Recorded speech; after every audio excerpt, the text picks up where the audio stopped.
አልገባኝም። ምንድነው የምትፈልገው? ከዚህ ሰውዬ ጋር እንድትፋች። እሺ ተፋታው። ብዙ ነገር እኮ ያስፈልገናል። የቤት ኪራይ፣ አስቤዛ፣ መስራቱን ተወውና እኮ ብሩን ተቀበይዋ። ያን ያህል ብዙ ገንዘብ የሚሰጠኝ ይመስልሃል? አንቺ ጠይቀሽዋል? ያን ያህል ብዙ ገንዘብ የሚሰጠኝ አይመስለኝም። እና ዝም አልሽው? አዎ ብዙ ገንዘብ ስጠይቀው እንፋታ ተይው ነው ያለኝ። እኔም ትዕግስት ያልቋል እኮ እያልኩሽ ነው። እስካሁን ሰላም የሆንኩት ከአንተ ጋር ብቻ ነው፣ ግን ትዕግስቴን እየተፈታተንከኝ ነው። አቤት። አሁን የነበርኩኝ አለቅ ያልኩኝ፣ አሁን ግን ፈቅጄልሃለሁ። ቲና እኔ እንደዚህ እያልሽኝ ነው? እኔ መሞት የለብኝም። ለአንተ ብዬ ብዙ ነገር አጣው፣ ራሴን ግን ማጣት አልፈልግም። ያለ እኔ እኮ መኖር እንደማትችይ ነበር የምትነግሪኝ። አሁን ግን የተረዳሁት ሰው ያለ ገንዘብ መኖር እንደማይችል ነው። ምን? ቆይ አንቺ ነሽ ይሄንን የምትናገሪው? አዎ እኔ ነኝ። እኔ እናንተ የምንዋደደው ካስተዋልክ ገንዘብ ሲኖረኝ ነው። ይኸውልሽ ቲና፣ አንቺ ያልተረዳሽኝ ነገር አለ። ተረድቻለሁ። ላዘገይ ፈልጌ አይደለም፣ እሱን ደግሞ አንተ ታውቀዋለህ። እሺ። ጸባዩ በጣም ተቀይሯል። አዎ የሆነ መረጋጋት አይቼባታለሁ። ዳኒ ራሱ በጣም እንደፈራት ነግሮኛል። ደግሞ እሱ ለምንድን ነው የፈራት? እሱማ እንደሚለው እሷ እንደዚህ ዝም ብላ አታውቅም። የሆነ ከባድ ነገር ሳታስብ አይቀርም ነው የሚለው። አመንሽው? ለእሷ እኮ ለማካበድ አስብ አይደለም እንደዛ ያለኝ። ለእሱ ራሱ ተቀይራበት ነው። እሱም ላይ አዎ ምንም እያወራቸው አይደለም እና መጠንቀቅ ሳይኖርብን አይቀርም። ግን አስቀይሟት እንዳይሆን። እሱን ተቀይሟ ቢሆንማ እሱ ላይ ብቻ ነበር የምትቀየረው። እኔንም እኮ ምንም አትለኝም። አውርታችኋል? ሁሉንም ነገር እሺ እሺ ብቻ ነው የምትለው። ኦ ስለዚህ ነገሩን ቶሎ መቋጨት አለብኝ ማለት ነው። አዎ ይሻላል። አመሰግናለሁ። ቲና ካሁን በፊት ተንኮሏንና ሴራዋን ስታደርግ ነበረ። ነገር ግን ከጊዜ በኋላ ሁላቸውም እየነቁባት በመምጣቷ የተነሳ አለመችም ስላላት ተንኮሏን ተወት አድርጋ ነበር። ነገር ግን በድጋሚ ካሌብን እፈታሃለሁ፣ ብቻ አንተ ገንዘብ ስጠኝና እኔ እፈታሃለሁ በማለትና በማታለል እንዲሁም ደግሞ አንድ ነገር እንደሚያደርግላት ቃል ካስገባችሁ በኋላ እሱም እውነት የምታደርገው በመምሰል በመታለል ድጋሚ ወጥመድ ላይ እንዲወድቅ አድርገዋለች። እንግዲህ ካሁን በፊት አባቱን ስታሰቃየውና ለብዙ ጊዜ ዊልቸር ላይ እንዲቀመጥ አድርጋው ነበር። እሱ አለበቃ ብሏት ደግሞ የምትወደውን እንዲሁም ደግሞ የትዳር አጋሯን ካሌብን ድጋሚ ልክ የአባቱን አይነት እጣ ፈታ እንዲያገኝ አድርገዋለች። በጣም ያሳዝናል። መጠጥ እንጠጣና ነው የምንወጣው በማለት መጠጥ ውስጥ ግን ያልሆነ ነገር አድርጋ በመስጠት ካሌብን ራሱን እንዲስት አድርገዋለች። በጣም ነው ብቻ የሚያሳዝነው። የቲና ነገር መቼ ነው የሚቋጨው? ሁልጊዜ ተንኮል፣ ሴራ በተደጋጋሚ ትሁትም እንዲጠነቀቁ ብትነግራቸው፣ ነገር ግን እነሱ አሁን ላይ እየሰማት አይደለም። ሰላም ሰላም! ውድና የተከበራችሁ የቻናላችን ቤተሰቦች እንኳን ሰላም መጣችሁ። እንግዲህ በባለፈው ትሁት ብር እንደምትፈልግና ፍች እንደምትፈታ ነግራው ነበረ። ዳኒ ስለ ቲና እና እንዲሁም ስለሱ እስከዛሬ ድረስ እህትና ወንድም መሆናቸውን የማያውቁ ነበር የመሰላቸው። እሱ ግን በር ላይ በመሆን ሁሉንም ነገር ሰምቶ ተመልሶ ነበረ ወደ መጣበት። አባትየውም ነገሩን ሁሉ ቀስ ብለን እናውራ ሲልህ አንተ ግን ቸኩለህ ሁሉንም ነገር አበላሽህብኝ ብሎ ሲቆጣው ነበረ ካሌብን። ካሌብም አባዬ እስከ መቼ ይሄ ነገር ተደብቆ የሚቀረው? እሰይ እንኳንም ሰማ በማለት ነበር የተደሰተው። ትሁትም ቆይ ምን እያወራችሁ ነው? ምን ሰምቶ ነው ልጁ እንደዚህ ሮጦ የወጣው ብላ ስትጠይቃቸው ስለ እነሱ እያወራን ነበር፣ ምናልባት ያንን ሰምቶ ይሆናል ሮጦ የሄደው ስትል ነበረ። ምናልባት አዎ ሰምቶ ሊሆን ይችላል፣ ግን እውነት አሁን ይሄ ድጋሚ እዚህ ቤት ይመጣል አይመጣም በሚሉበት ሰዓት እሱ አያፍርም። ይሄ ነገር ከባድ የሚሆነው ቲና ብትሰማ ነው። ቲና ካላወቀች እሱ ቢያቅም ልጁ ግድ የለውም ተመልሶ ይመጣል ነበር ያሉት የካሌብ አባት። እውነትም እሱ እንግዲህ አሁን ለቲናም ደብቋታል፣ ቲናንም አልነገራትም። ያው እያስመሰለ እቤት ውስጥ በድጋሚ መጥቶ ቀጥ ብሎ ወደ ትሁት ጋር ነበር የሄደው። ትሁትን ሄደው ቆይ ግን ለምንድን ነው እንደሚያውቁ እስከ ዛሬ ድረስ ያልነገርሽኝ ብሎ ሲላት እኔ እኮ በተደጋጋሚ ቀጥታ ይሄንን ባልነግርህም እየነገርኩ ነበር፣ ግን አንተ ልጅ ሰማኝ አልቻልከም ስትለው በጣም ታሳዝኛለሽ ትሁት ብሎ ሲያት አንተ ሲነገርህ መቼስ ትሰማለህ? ይኸው ሰምተህስ ራሱ አይንህን በጨው አጥበህ ተመልሰህ እዚህ ቤት መጣህ አይደል እንዴ ብላ ስትለው ነበር። አዎ እኔም እኮ የመጣው ስለጨነቀኝ የምሄድበት ስለሌለ የግዴታ ተመልሼ የመጣሁ እንጂ የሚመጣ አልነበረም፣ ግን ኪሴ ባዶ ነው ታውቂያለሽ ብሎ ሲላት፣ ቆይ አንተ አሁንም ተስፋ አልቆረጥክም እንዴ ስትለው፣ አልቆርጥም እኔ መቼም በዚህ ባዶ ኪስ ሆኜ አልወጣም ከዚህ ቤት የሆነ ነገር ይዤ የምወጣው ታያለሽ እሱን ደግሞ ሲላት ነበር። አንተ አሁንም ቢሆን አልተማርክም የሆነ ነገር እስካልደረሰብህ ድረስ፣ ስለዚህ የምታረገውን ማድረግ አለብህ ስትለው፣ ኤደን ናፈቀችኝ እባክሽን ኤደንን አስታርቀኝ ብሎ ሲላት፣ ላስታርቅህ አልችልም፣ በመጀመሪያ አንተ ተጸጸትና ይሄንን መጥፎ ስራህን አቁመህ ከዛ በኋላ ትጠይቀኛለህ። ግን አንተ አንድ ቀን ሳትጸጸትና ይህን መጥፎ ስራህን ሳታቆም በድጋሚ ላስታርቅህ አንተን አልችልም ብላ ስትለው፣ እሺ ቢያንስ ስልክ አስደውይኝ ደውይላት፣ ምክንያቱም አንቺ ስትደውይላት ታነሳለች፣ ያኔ ድምጿን ልስማት ብሎ ሲል፣ በጭራሽ አላደርገውም እኔን አምናኝ ደውዬ ሰው ብዬ አንተን ሳገናኛት ድጋሚ እኮ አታምነኝም። ስለዚህ ኤደንን እኔ አላስከፋትም፣ ከፈለገች በስልክህ ትደውልህ፣ ካልፈለገች ደግሞ አይመለከተኝም ነበር ያለችው።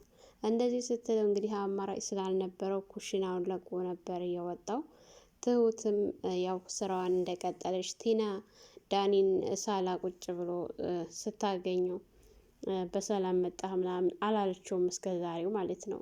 እስከ ዛሬ እንግዲህ እሱን ስታየው በጣም ደስተኛ ነበር የምትሆነው። ካሌብን ስታይ ነበር መጥፎ ስሜት የሚሰማት። ካሌብ ወደ ቤት ሲመጣ እንዴት ነህ የኔ ፍቅር ስትለው፣ እኔ ያንቺ ፍቅር አይደለሁም ብሎ ነበር ያላት። እሷ ግን ምንም አልመሰላት፣ ምክንያቱም ያሰበችው ተንኮልና ሴራ ስላለ ያንን እስከምታሳካ ድረስ ዝምታዋን ነበር የመረጠችው።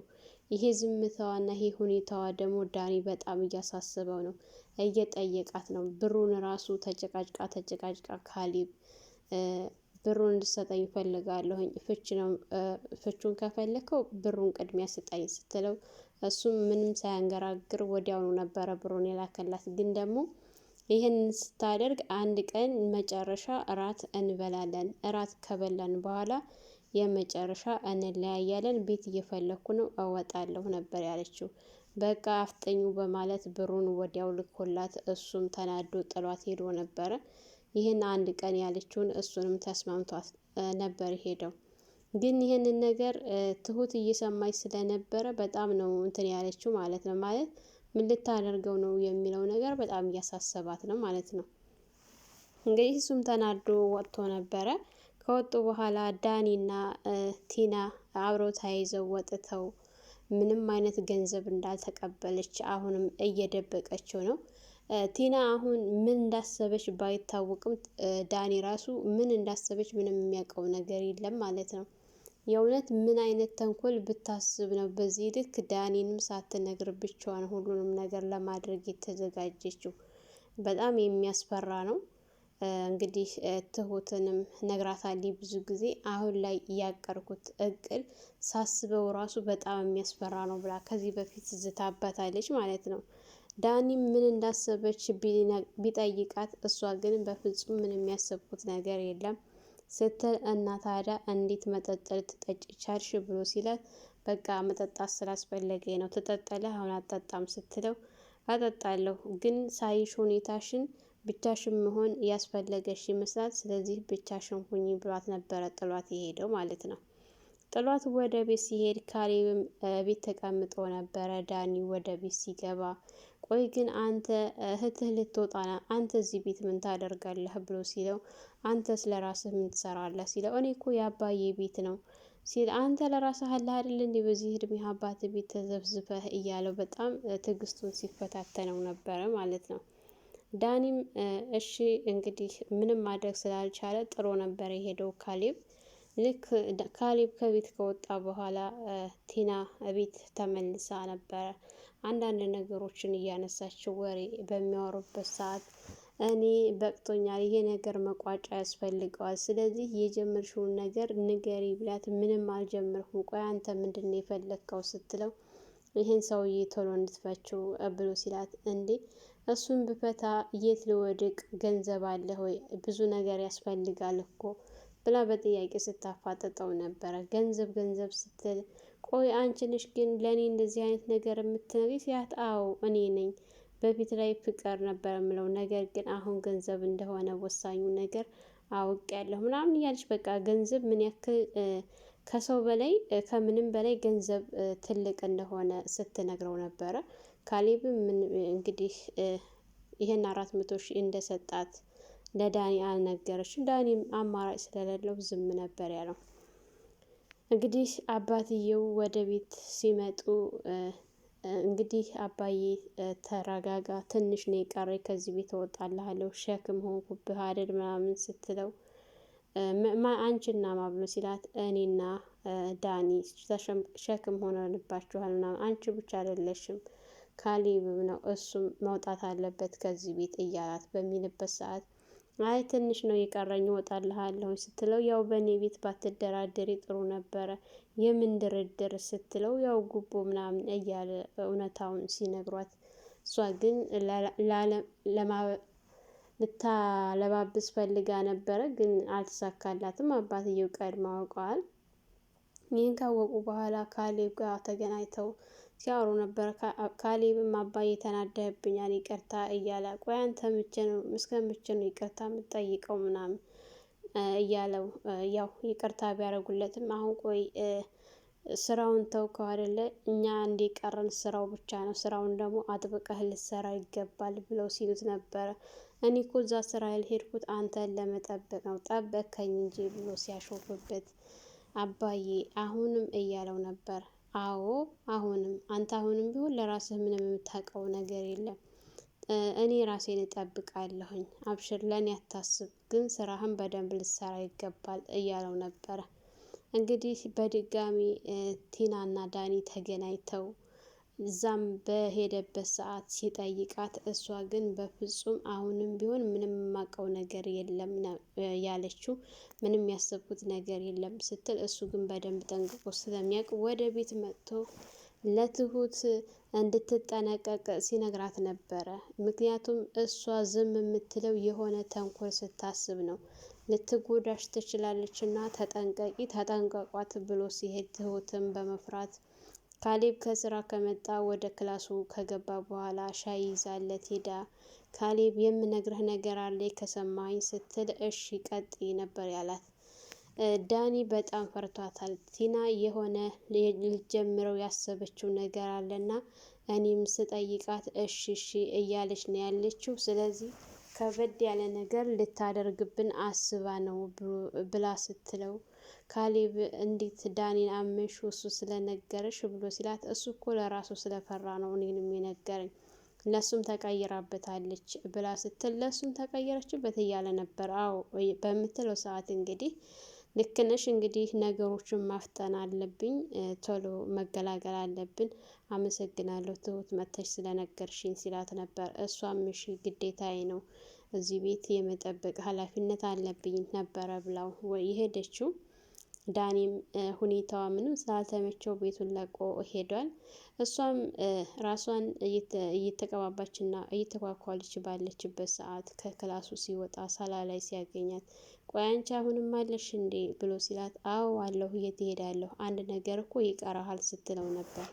ምንድን ነው የቀረሽ? ስለዚህ እራት መብላት አለብን፣ የት ነው የምንሄደው ምናምን ብላ ስትለው እሱ ሲጠይቃት አንተ የፈለክበት ሬስቶራንት የፈለክበት ይዘህ ልትሄድ ትችላለህ፣ ግን ከመሄዳችን በፊት ወይን መጠጣት አለብን ብላ ስትል ግዴታ ነው እንዴ ሲላት አዎ ስትል እሺ በማለት እሱም አምኗት ወደ ኪችን ከገባች በኋላ ያው እንደተለመደው ሸር እንደ እሷ ሸሯ ሁልጊዜ በቃ መጥፎ ነገር ላሰበች አይታክታትም ሰዎችን ለመጣል። እኔ በዚህ የመጣ ገንዘብ ራሱ ምን አይነት ደስታ ሊሰጣት እንደሚችል እሱን ወደፊት አብረን ነው የምናየው ይሆናል። እንግዲህ ልክ አባቱን እንዳደረገችው ካሌብንም መድኃኒት አድርጋ ሰጥታው ካልጠጣን ብላ እሱም ደግሞ ብዙም ተዘናግቷል። አባቱ እና ትሁት ከበስተጀርባው ስላሉ ነው እንጂ እሱ እስከ ዛሬ ድረስ የፈለገችውን ማድረግ ትችላለች። ልክ መጠጡን ተቀብላ ከሰጠችው ችርስ እንጠጣ ብላ ካለችው እንደ አጋጣሚ ትሁት እየተከታተለቻት ስለነበረ ለካሌብ አባትም ነግራቸው ስለነበር ካሌብ እባክህን እንዳጠጣው በመጀመሪያ እሷ ትጠጣ ብላ ስትል እንግዲህ ቲና ድርቅ ብላ ነው የቀረችው ማለት ነው። ምክንያቱም ይህንን ለሱ ያደረግሽውን አንቺ ጠጪ ብለው ሲያፋጥጧት ነው ያለቀው። እውነት ቲና የምታደርገው ነገር ሁሉ ነገር አልሳካላት እያለ እየከሰረች ነው የምትገኘው። አባትየው ብዙ መከራና ስቃይ አሳልፈዋል። ወደፊት ግን ምንም አይነት ችግር እንዲደርስባቸው አይፈልጉም። እንግዲህ አሁን ላይ ዳኒና ቲና እስር ነው የሚጠብቃቸው። እስከ ዛሬ ላደረጉት ሁሉ የእጃቸውን የሚያገኙበት ቀን ደርሷል። አባትየው ፖሊስ ጠርቻለሁኝ በፖሊስ አስይዛችኋለሁ ሲል በጣም ነበር የደነገጠችው ቲና ማለት ነው። ሰላም ሰላም፣ ውድና የተከበራችሁ ቻናላችን ቤተሰቦች እንኳን ሰላም መጣችሁ። ላይክ፣ ሸር፣ ሰብስክራይብ ማድረጋችሁ ለሰያና ቤት አዲስ የሆናችሁ ላይክ፣ ሸር፣ ሰብስክራይብ በማድረግ ቤተሰብ እንድትሆኑ እንዲሁም የደውል ምልክት ማጥቆር አትርሱ። ለዛሬ የነበረን ይህን ይመስል ነበር። በሌላ ቪዲዮ ተመልሼ እስከምመጣ መልካም ቆይታ ይሆንላችሁ።